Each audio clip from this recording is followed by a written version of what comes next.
Hello, I just realized that I haven't made a video yet about the Bark River Bravo1, but I think it deserves its own video because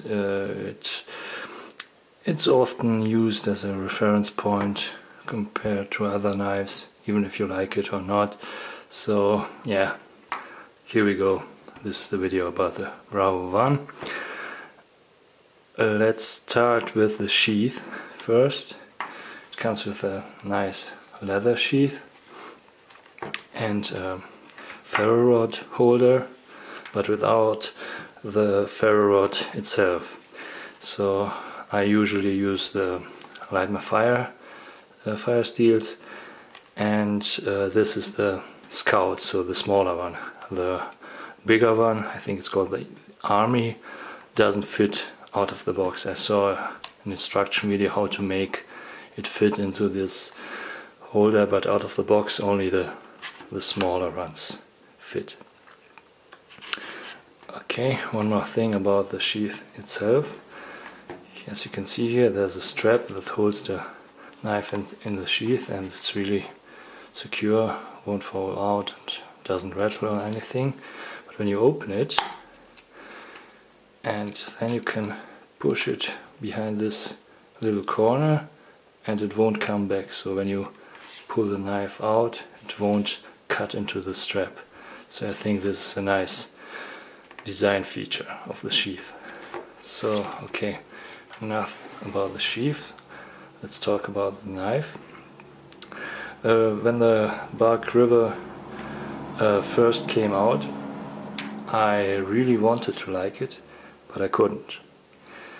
For two reasons. First of all, that stupid thumb ramp, which I didn't like at all. And secondly, because of the blade thickness. But over time the Bravo series became very popular, so Bark River decided to make different variations.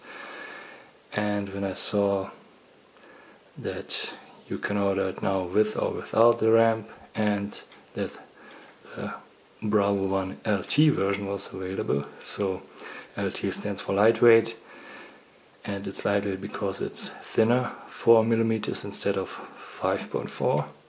And I think also the tang, even though it's full tang, it's skeletonized, but it doesn't make it weak because the blade steel, as you can see here, is CPM-3V.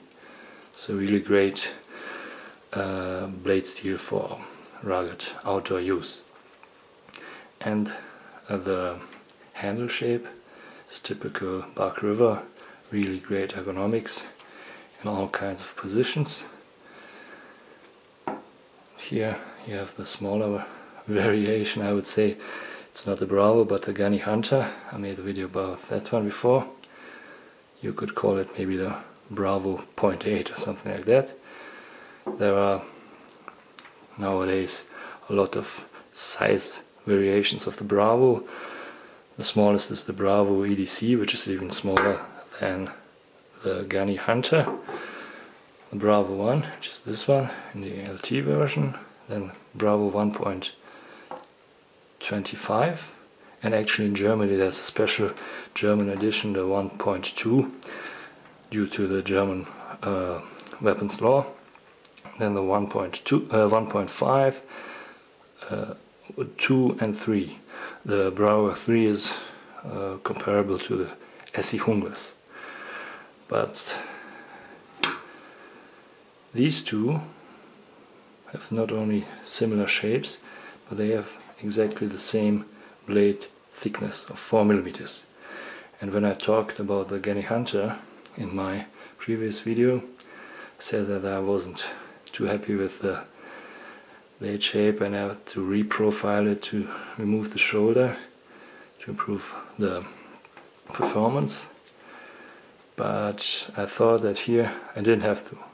Even though it's not a full height convex, it's relatively high but not full height, I thought that it was not necessary to make any modifications. Why? I mean, both are the same thickness, so why do I think that here it's okay, here not. Well, when you compare them side by side, you can see that the Bravo 1 is wider, I mean this dimension, than the Gunny Hunter. So even though the thickness is the same, there's a lot more space where it comes down to a narrow angle.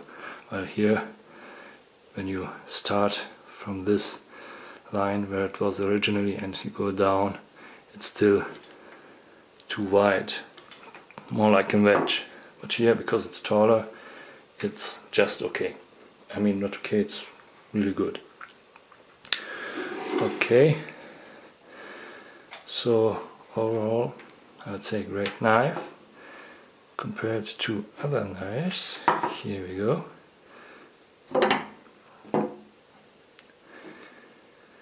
Here we have on top the SE4, on the bottom custom bushcrafter. Why did I choose these two knives to compare the Bravo 1 to? Well, because the Bravo is right in the middle, for several reasons. First of all, the steel. The Bravo uses CPM-3V, sorry. This custom bushcrafter has Elmex, and I explained why I like Elmex. For my use, it's okay in a bushcrafter. I know a lot of people like carbon steel, but here I like Elmex, and the SE4, as you all know, uses 1095. So in terms of corrosion resistance, this is stainless steel, carbon steel and a tool steel, and not only a CPM-3V tool steel, it is a true semi-stainless steel. This is with around 7.5%, it's really right in the middle in terms of corrosion resistance. And in terms of toughness, it's really very tough, which doesn't mean that it won't chip, but it's still you can use it really hard without doing any real damage to it.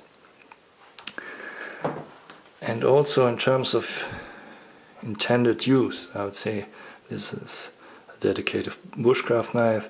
This is more like, the SE4 is more like a small compact survival tool, while the Bravo 1 is a real all-rounder. So this is the tool I would use for when I would like one tool to do all kinds of jobs. And size-wise, they're really comparable. So yeah, and I think this is also the reason why the Bravo 1 is so popular, because it's very versatile and functional. And as I said, there are several different variations in sizes, but also in handle materials and in blade steels. So you can choose whatever you like. Okay, that's it. Thanks for watching.